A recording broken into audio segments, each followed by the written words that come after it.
Biblia sa Juan 8:32. Juan 8:32.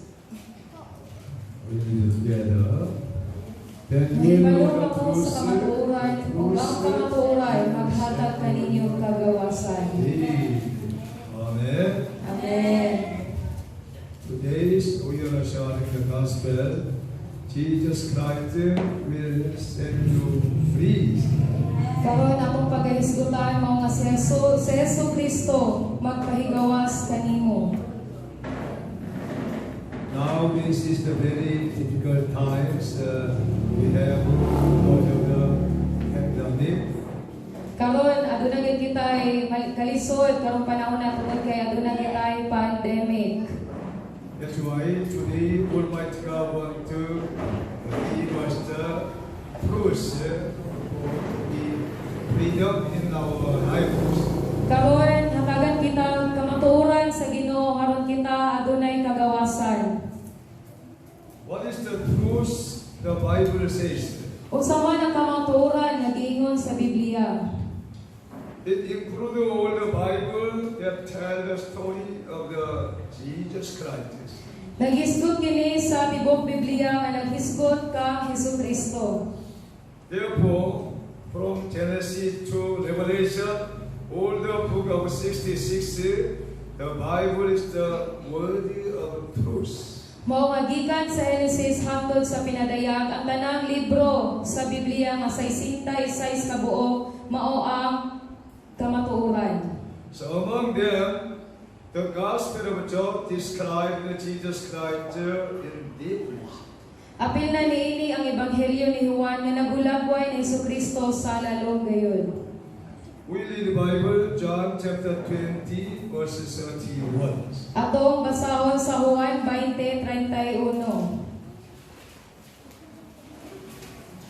But these are the witnesses that you may believe them. Apan gisulat kini karon, apan gisulat kini aron kamo mutuo nga si Jesus mao ang Mesiyas, ang anak sa Dios, ug pinaagi sa maong pagtuo makabaton kamo kinabuhi diha sa iyang ngalan.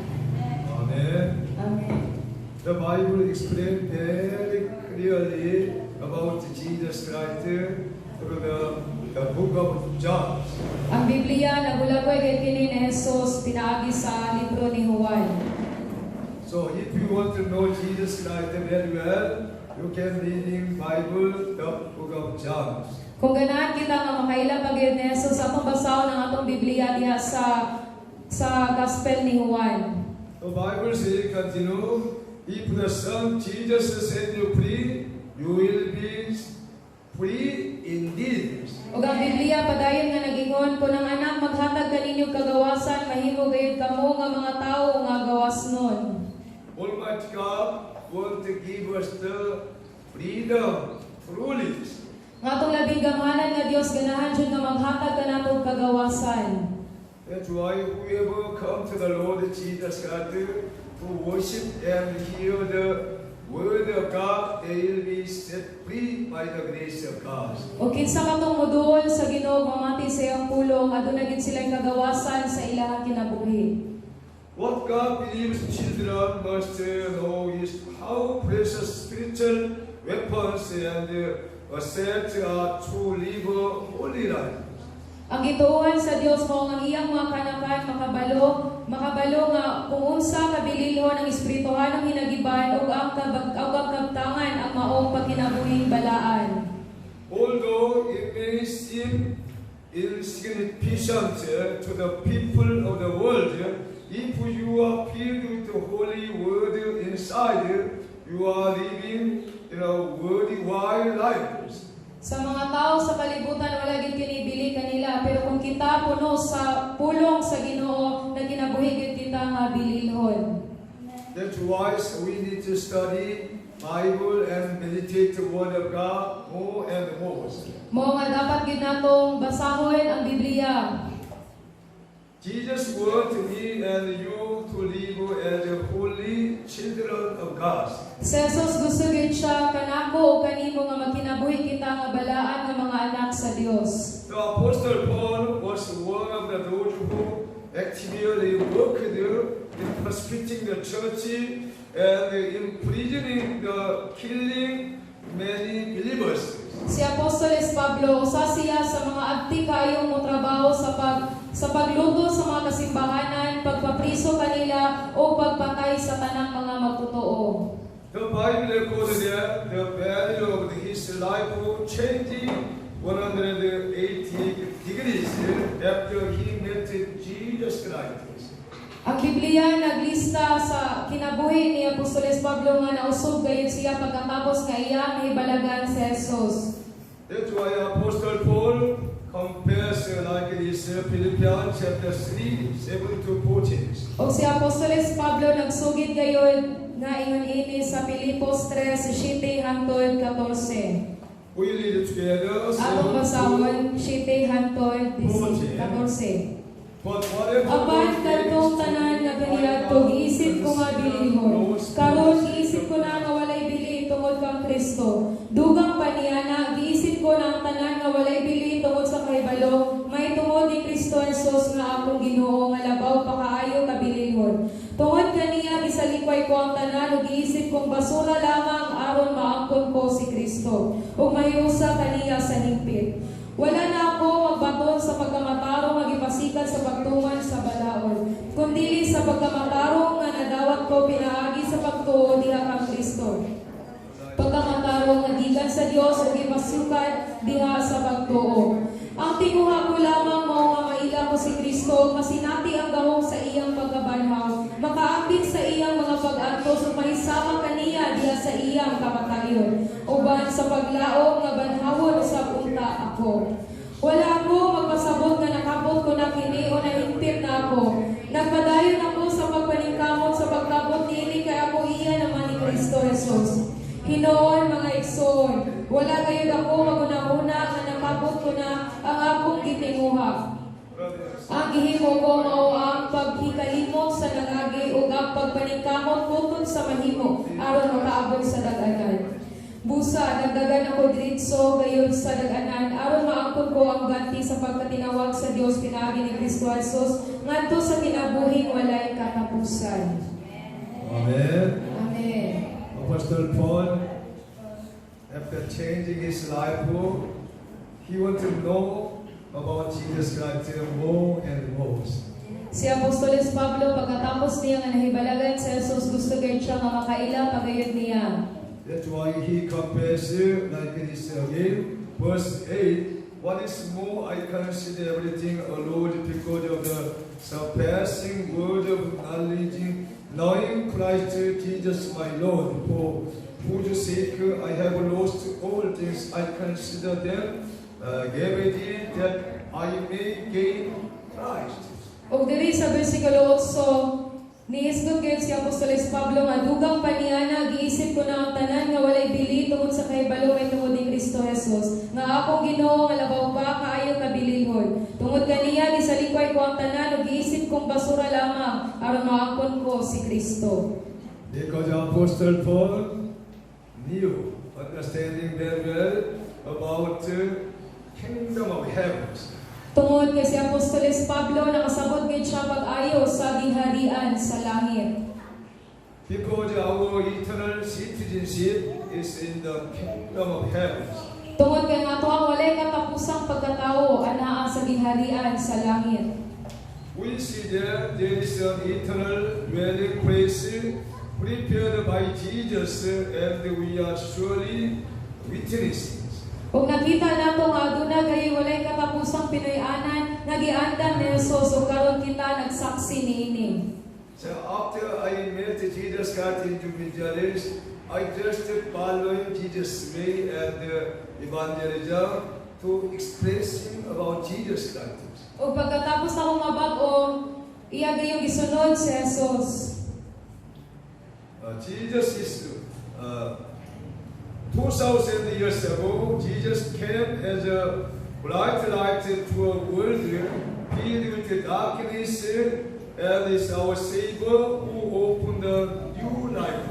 2000 katuig nga ang nilabay si Jesus niani sa kalibutan nga sama sa hayag kaayo nga suga diri sa kalibutan nga puno sa kangit-ngit ug ang atong manluluwas nag-abri gayud og panibagong kinabuhi. After Jesus came to the world, he was changing the whole condition and the traditions. Sa dihang niari si Jesucristo diri sa kalibutan, iya giusog ang kondisyon diri sa kalibutan. That's why Jewish people and most of the people do not accept Jesus Christ because of the very corrupt teaching from the mouth of Jesus Christ. Mao nga kadaghanan sa mga Hudiyo, dili sila motuon ni Jesus tungod kay ang gitundo ni Jesus mao man nga lahi. Because they have fixed their mind through the law of Moses very well. Tungod kay ilang una-una natutok lamang gayud sa balaod ni Moses. That's why most of the people did not accept the Lord Jesus Christ as their saviors. Mga kadaghanan kaya niadto kanila wala gid nila gidawat sa Jesus nga ilahang manluluwas. Accept the Lord Jesus Christ is very important. But the Israel people, Jewish people, and most of the people at that time did not accept Jesus Christ. Ang pagdawat ni Jesucristo importante gayud pero kaniadto sa mga Israelita wala gayud sila nidawat ni Jesucristo. That's why Bible says John chapter 1. Mao nga ang Biblia nagingon diri sa Juan kapitulo 1. 10 to 12. 10 hangtod 12. John chapter 1, 10 to 12. Ang pulong dinina sa kalibutan, pinaagi kaniya gibuhat sa Dios ang kalibutan, apan ang kalibutan wala mo ilang kaniya. Miagi siya sa iyong kagalingong kakawan, apan wala sila modawat kaniya. Apan kadto minawat ug misalig kaniya, gihatagan niya sa katungod nga mahimong mga anak sa Dios. Amen. Amen. But some of the people accepted the Lord Jesus Christ, they become children of God. Pero pipila kanila, uban kanila ni dawat ni Jesus ug nahimo silang anak sa Dios. That's why they can understand Jesus Christ is the Son of God very well. Mo nga masabtan gid nila ug kabalo gid sila nga si Jesus anak gayud siya sa Dios. But somebody, Jewish people and teachers of the Lord accused Jesus Christ when Jesus said to, I am the Son of God. He want to kill Jesus Christ. Pero sa dihang ningon si Jesus nga ako anak sa Dios, ang mga magtutudlo sa balaod gusto gayud nga mopatay kaniya. Because they did not understood about the relation about Jesus Christ and the Lord Almighty God. Kay wala sila kasabot sa relasyon ni Jesus ug sa Dios Amahan. So we must understand very clearly about Jesus and Almighty God. Ug mao na nga dapat ginatong masabtan nga si Jesus ug ang Dios Amahan. John chapter 1 verse 14. Juan 1:14. The word became Ug ang pulong na himong tao miguyoban kanamo, puno sa grasya ug kamatuoran. Nakita namo ang iyang himaya ka iyang nadawat ingon nga bugtong anak sa Amahan. Amen. Amen. The Bible says plainly Jesus came from the Father in heaven. Ang Biblia nagingon gayud sa klaro nga si Jesus nagikan gayud sa atong Amahan. The Bible says the Word was God. Ang Biblia nagingon nga ang pulong mao ang Dios. The Word became flesh and made His dwelling among us. Ug ang pulong nahimong tawo ug mipuyo uban kanato. This meaning is very important as a Christian. The Word become flesh and made His dwelling among us. Ang kahulugan nini importante gayud kaayo nga masabtan nato nga ang pulong nahimong tawo ug mipuyo uban kanato. God was dwelling among us. Ang Dios ganahan gayud nga mupuyo diri kanato. The Bible says that's why the Word become flesh in incarnation, transformed. Mao nga ang pulong mao nga nahimong tawo.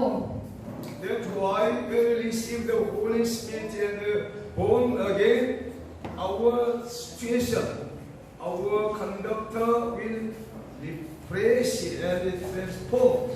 Ug pagkatapos nato madawat ang balaang espiritu, ato gayud na siyang masinatian nga mibag-o gayud ang ato ang mga sitwasyon. So as a Christians, we must try to transformed like the image of God Almighty and Jesus Christ. Isip usa ka mga Kristiyano dapat gyud natong sulayan nga pagbag-o sa ato ang kinabuhi. It is possible to the Word of God and the Holy Spirit. Posible gyud kini pinaagi sa pulong sa Dios ug sa Espiritu So Santo. Matthew chapter 4, 16 to 17. Atong ablihan ang atong Biblia sa Mateo 4:16 hangtod 17. Mateo 4:16 hangtod 17. We'll read it together. Atong basahon tanan, ang mga tawo nga nagpuyo sa kagitgit nakakitag dako kahayag. Kanila nga nagpuyo sa mangitgit nga yuta sa kamatayon, midanag ang kahayag. Sukad niadto si Jesus misugod pagwali nga nag-ingon, hinulsuli ang inyong mga sala kay hapit na maghari ang Dios. Amen. Amen. At the time of Jesus in Israel, there was a very darkness because of the no prophet for 400 years. Niadtong panahon sa Israel, ang Israel gayud puno gayud sa kingit-ngit tungod kay walay propeta niadtong panahon na. But before Jesus came to the world, Almighty God sent John the Baptist into the world to prepare the way for Jesus Christ. So wala pa mianhi umatawo si Jesus ining kalibutan na gipadala sa Dios ang iyang propeta nga si Juan aron pag-andam sa agianan ni Jesus. That's why so many people came to the John the Baptist to be baptized. Mga daghan kayo sa mga tawo nga miduol ni Juan Bautista haron nga mabautismuhan sila. John the Baptist gave to the whole people in Israel baptism of the waters. Si Juan naghatag gyud siya bautismo sa mga tawo mao ang bautismo sa tubig. Jesus promised, I will baptize with the Holy Spirit to every one of you. Apan si Jesus nagsaad kanila nga iya siyang bautismuhan niya sila sa balaang espiritu ug sa kalayo. So open your mind widely and Jesus will pour out His Spirit to all of you. Ug karon natong abrihan ang ato ang hunahuna nga lapad gayod ug dako gayod haron nga mosulod si Jesus diri kanato. Holy Spirit is working around here. Ang balaang espiritu naghimog diri kanato. Our Lord Jesus Christ waiting for us with the door open the heavens. Giabrihan sa Dios ang portahan sa langit ug naghulat kanato. Also because Jesus ministered to the people and healed the people, He was free to reform. Og lain pa niana ang buhat ni Jesus mao ang pagtudlo sa mga tawo, pag-ayo sa mga masakiton ug pagpahigawas kanila haron sa kabaguhan. Wherever Jesus went, there was darkness, but all of them changed, transformed by the Jesus messages. Bisan asa moadto si Jesus kaniadto puno gayud sa kagitgit, apan pinaagi sa iyang mensahe aduna gayoy kabag-uhan. Matthew chapter 4, 23 to 24. Mateo 4:23 hangtod 24. We can learn what Jesus had done. Ato gayud diri makatunan ang gibuhat ni Jesus. We read 23 to 24. Atong basahon sa 23 hangtod 24. Jesus went to the Unya gilibot na Jesus sa tibuok Galilea ug nagtudlo siya sulod sa ilang mga sinagoga. Nagwali sa maayong balita bahin sa paghari sa Dios ug nag-ayo sa mga masakiton. Mikaila sa tibuok lalawigan sa Syria ang iyang kabantok ug gidala sa mga tawo ngadto kaniya ang tanang nag-antos sa nagkalain-laing mga sakit ug mga balatian, mga giyawaan, mga patulon, mga paralitiko ug giayon ni Jesus silang tanan. Amen. Amen. We must learn our Lord Jesus Christ is the Almighty God. He can do everything. Angay gid natong masabtan nga si Jesus mabuhat gid niya ang tanan. Because the Bible says that Jesus Christ is the Creator. Kaya ang Biblia nagingon nga si Jesus mao ang magbubuhat. He can do everything, sir. O magbag-o gayud niya ang tanan. He can heal every kind of disease. O mapaayo gayud niya ang tanang mga sakit. If people believe Jesus Christ, not doubt in their heart, they will be healed and transformed. Kung ang mga tao mutuo lamang ni Jesus, maayo gayud sila o mabag-o ang ilang kasing-kasing. This is the promise of God through us. Mao kini ang saad ni Jesus ang kamatuoran. That's why we must learn the truth more clearly. Mao nga dapat gyud natong katunan ang kamatuoran. The Bible says, "Do you know the truth? Truth will set you free." Ang Biblia nagingon nga mahibalo kamo sa kamatuoran ug ang kamatuoran maghatag kaninyong kagawasan. Jesus wants to give us the freedom. Si Jesus gusto kayo nga maghatag kanato kagawasan. Jesus is the Messiah who came to complete the prophecies of the prophets. Si Jesus mo ang Mesiya nga niani haron sa pagkumpleto sa mga propesiya sa mga propeta. Old Testament we can see many prophets appearing. Sa daang kasabutan ato gyud makita nga daghan kayong mga propeta ang mipakita. From the Genesis we can see the many kind of prophets. Abraham was the prophet. Gikan sa Genesis makita gayud nato ang mga nagkalain-laing propeta bisan si Abraham propeta. Moses was the prophet. Si Moses propeta usab. Elijah and Isaiah and Jeremiah, all many prophets appear in Old Testament. Si Elijah, si Isaiah, ug si Jeremias silang tanan propeta. So prophets prophesied about Jesus Christ many times. Kining mga propetahan nagpropesiya sila ni Jesus sa daghan na gayon. Today we have learned, especially the prophet of Isaiah. O karon ato gyud makatunan, especially ang propeta, ang prophecy ni propeta Isaias. Matthew chapter 8, verse 14 to 17. Mateo 8:14 hangtod 17. Unya miadto sa Jesus sa balay ni Pedro ug dito nakita niya ang naghigdang ugang babae ni Pedro nga gihilantay. Gihigap niya ang kamot sa masakiton ug gihuwasan kini sa ilanat. Mibangon og bisilbi kaniya. Sa pagsalot na sa adlaw gidala sa mga tawo ngadto kang Jesus ang daghang magiyawaan. Gipagula ang daghang magiyawa. Gipagula ni Jesus sa mga daotang espiritu pinaagi lamang sa pulong ug giayo niya ang tanang masakiton. Giimo niya kini aron matuman ang giingon ni propeta Isaias. Siya gayon mao'y nag-ayo sa atong mga balatian ug mga sakit.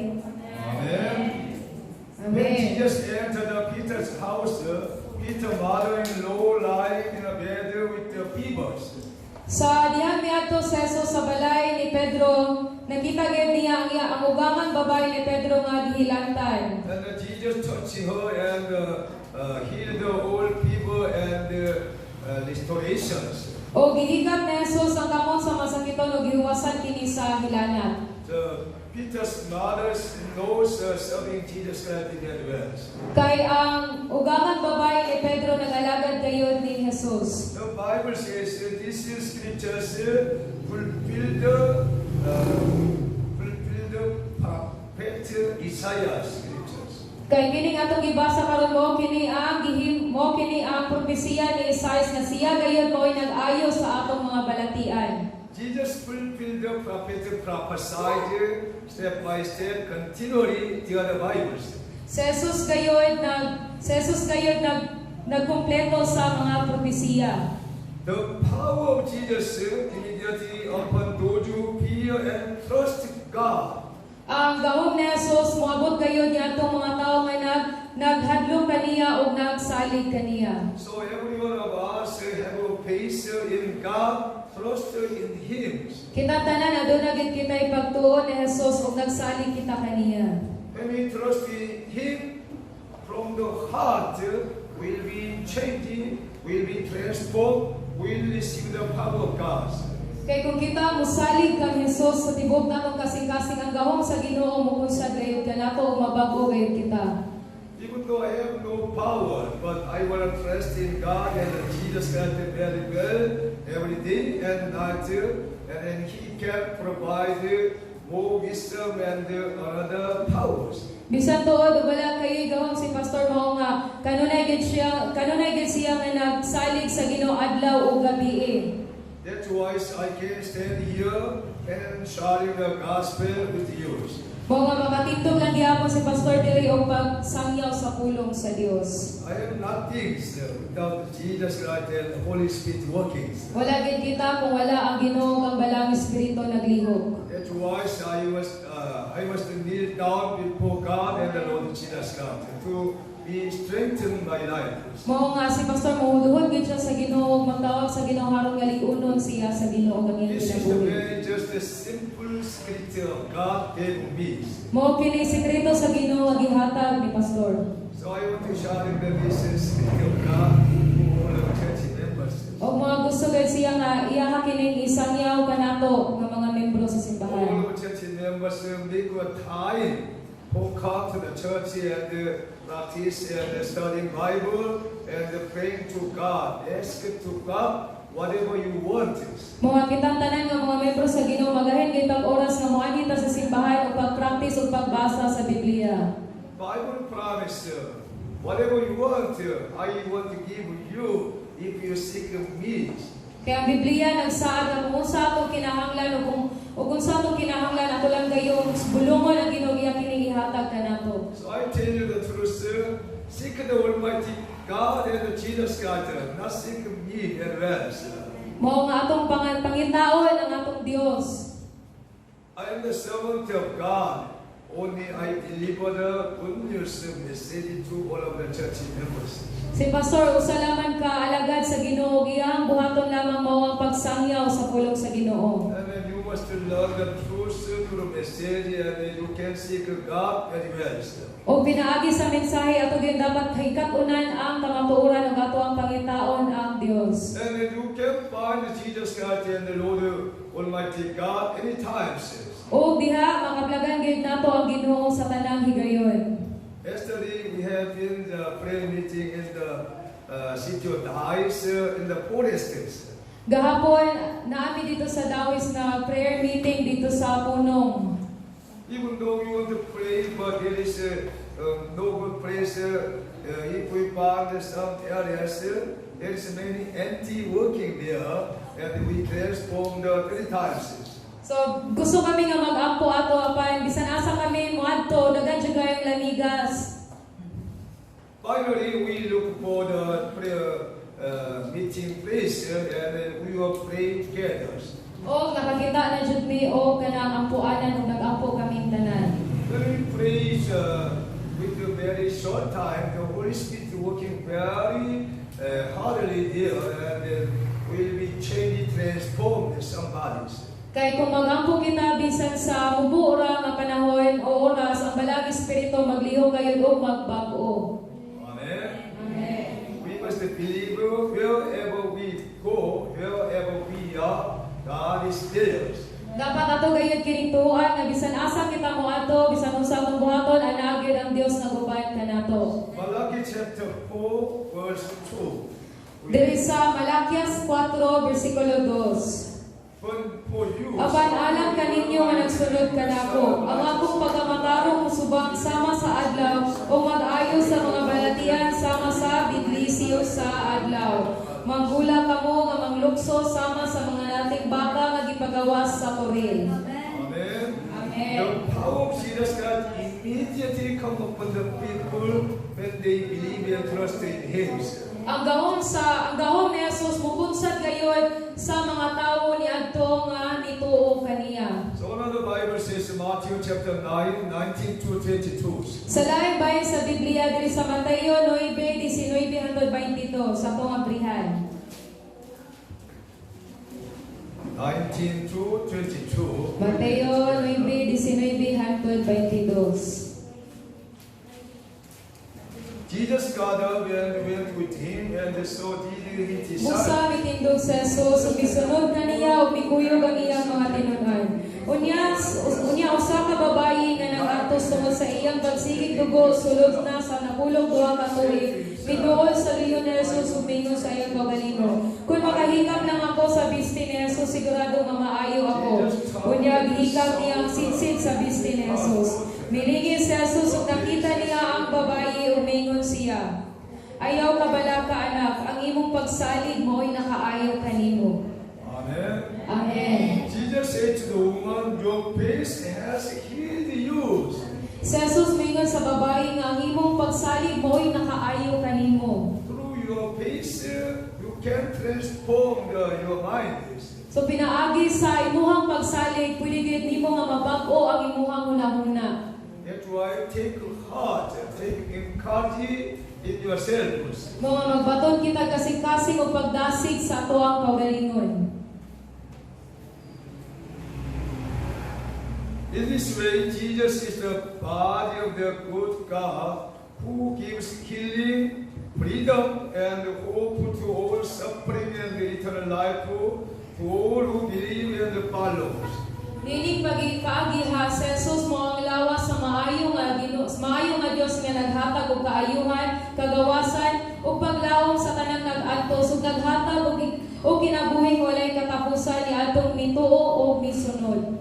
Jesus worked and showed all these things directly through His words. Gibuhat kini ni Jesus ug gipakita kining mga butanga pinaagi sa iyahang pulong.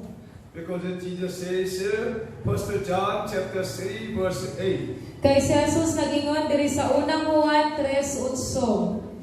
We read it together. Atong basahon tanan. He who does what is sin. Ang magpadayon sa pagpakasala iya sa yawa. Kaya ang yawa nagpakasala man sukad pagayon sa sinugdan. Ang hinungdan sa pag-ani sa anak sa Dios mao pagguba sa mga buhat sa yawa.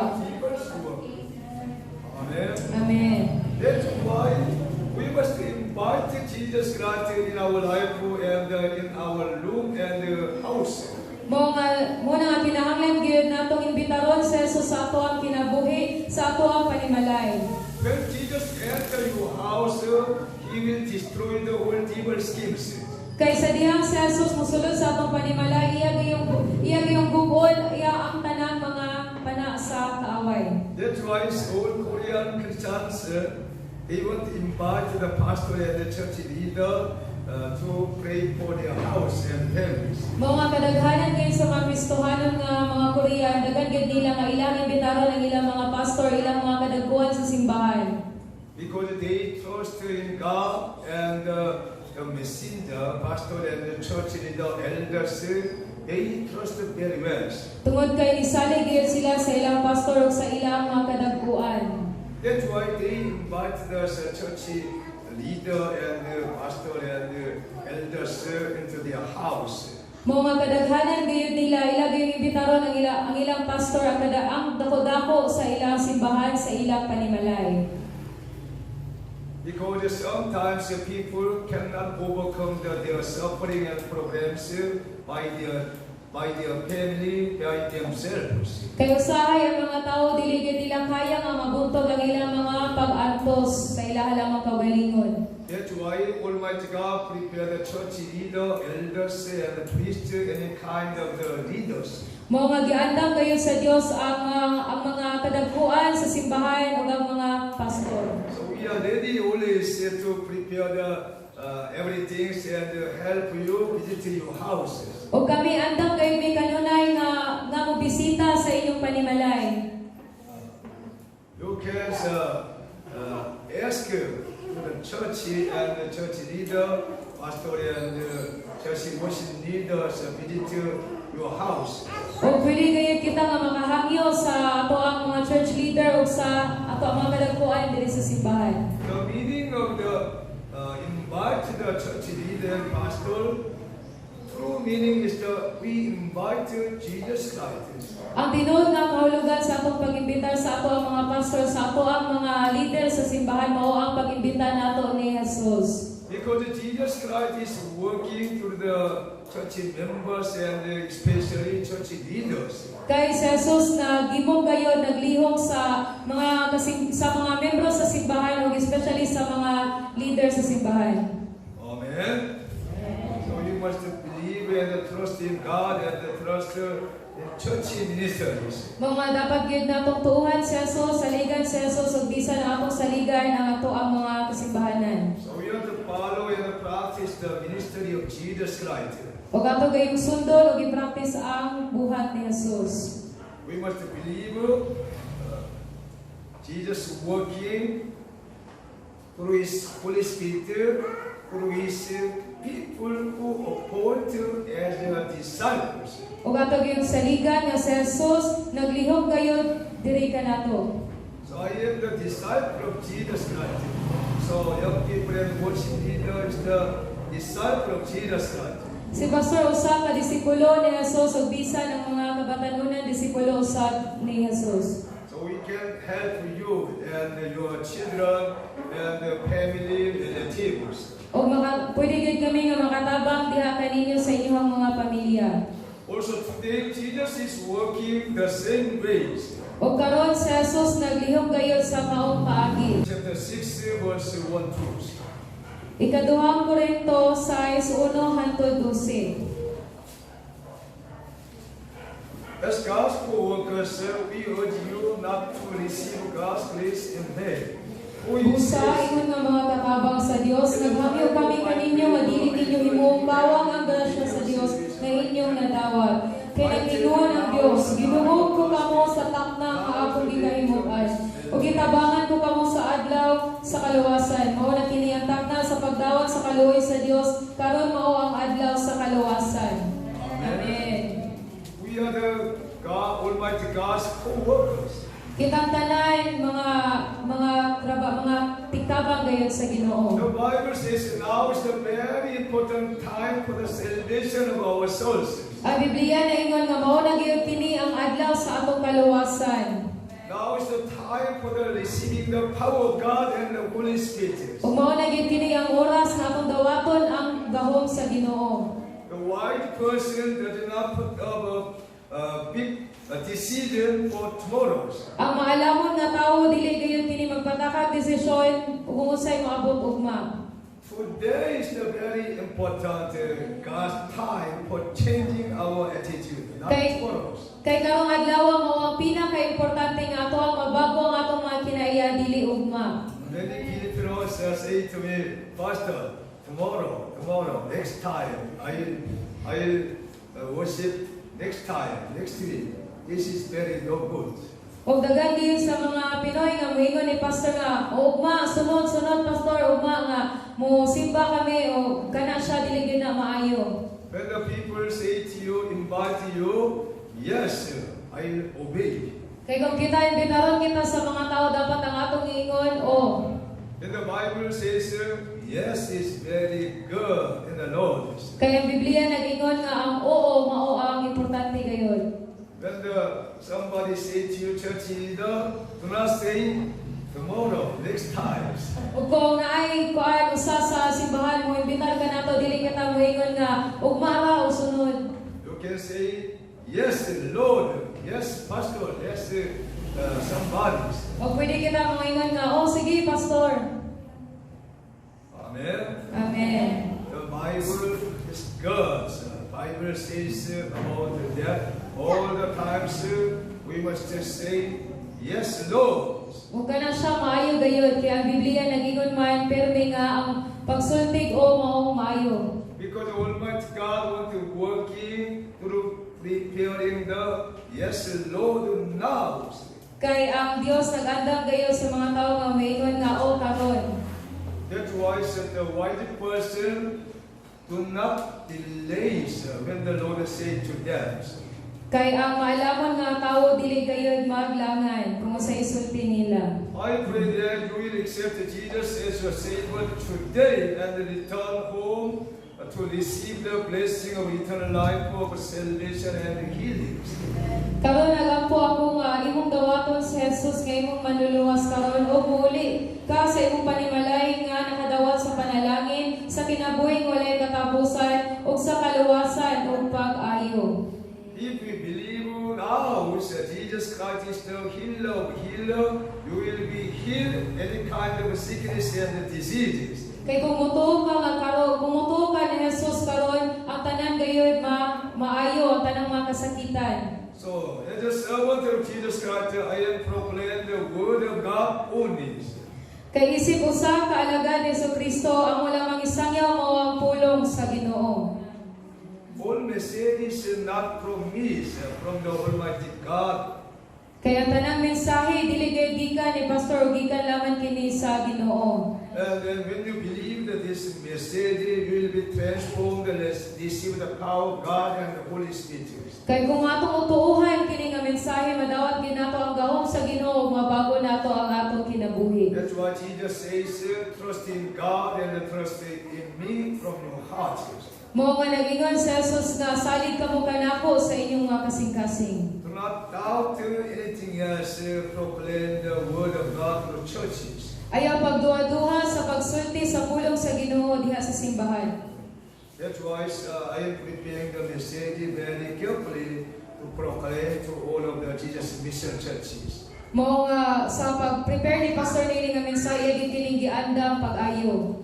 This truth message will send you peace. Kay kini nga kamatuoran sa mensahe maghatag gyud nato kagawasan. Amen.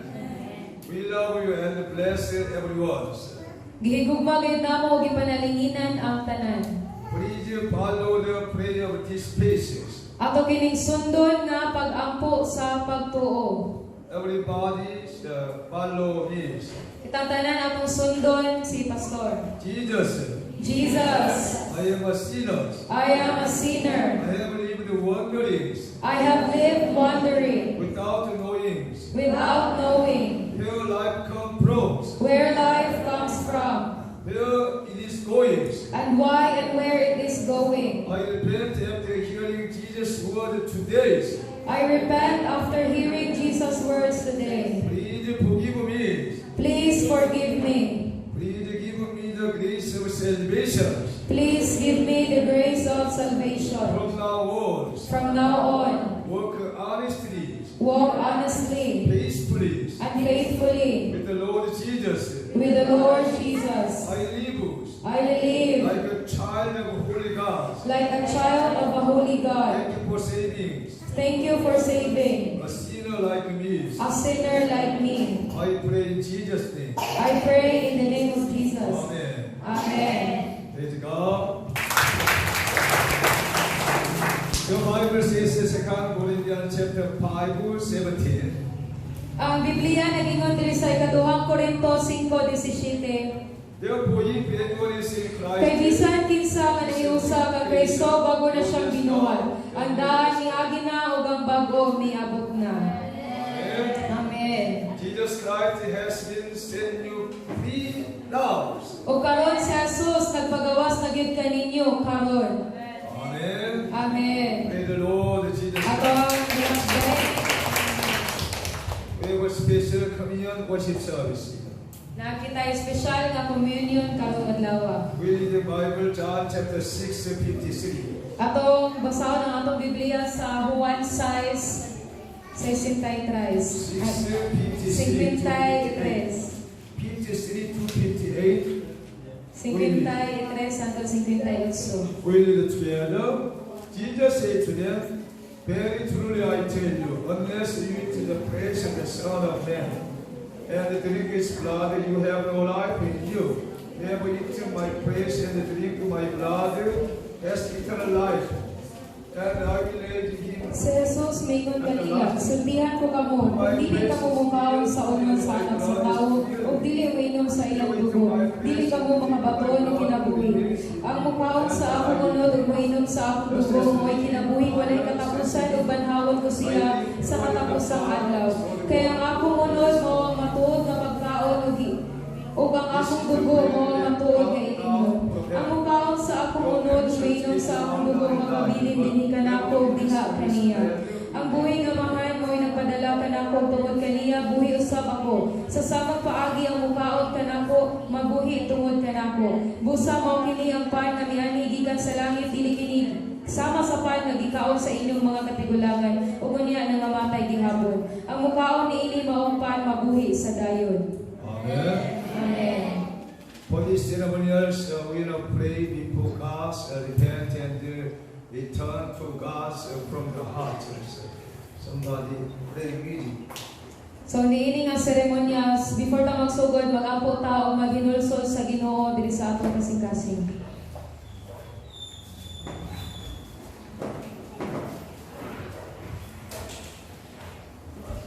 Almighty God, want to bless and repent, changing the creation all of where I today. Kay ang Dios gusto gayud nga mobag-o kanatong tanan karon. We will confess songs alone, bring before and repent to God with your wholeheartedness. O karon ato gay misugid ang ato ang mga sayop nga mga binuhatan karon ug maghinulsol sa Ginoo. Okay, we pray all together, shouting 3 times, Lord. Mag-ampo ta. Okay? Lord. Lord, Lord Jesus. Oh, hallelujah. Lord Jesus God. We thank you so much for the right things. You say no to us. You shed your blood on the cross for the salvation of our souls, cleansing our dirty deeds. Hallelujah. Bless God. Sometimes we have not been going when in the church, in the house, in the community. We need to forgive me, forgive my brother and sister. Lord, we have no gratitude. Today we're changing to the word attitude. Be peaceful. Be honest. Be diligent. We have to live holy life. We are the Son of God. Make all of us holy, holy times. Because God is the holy one. Oh God, change my life, change my brother and sister. Now, the time for the salvation of our souls. We are invited to Jesus Christ and our Savior, the Lord Jesus. We will be transformed by our holy teaching. Very clearly. We thank you so much. Almighty God, spiritual mighty and to my brothers in all church members and congregations, to be healed, to be cleansed, to be transformed by the renewing of their heart, embracing all of our minds. I put the blood of Jesus Christ in my peace. Cleansing power come upon all people to receive the power of God and the Holy Spirit. To become a very useful, powerful creatures. Hallelujah. We believe you can make them cleanse every part. We have joys, participating. Jesus' body and blood by peace. We thank you so much for allowing these times, for sharing Jesus' body and blood by peace.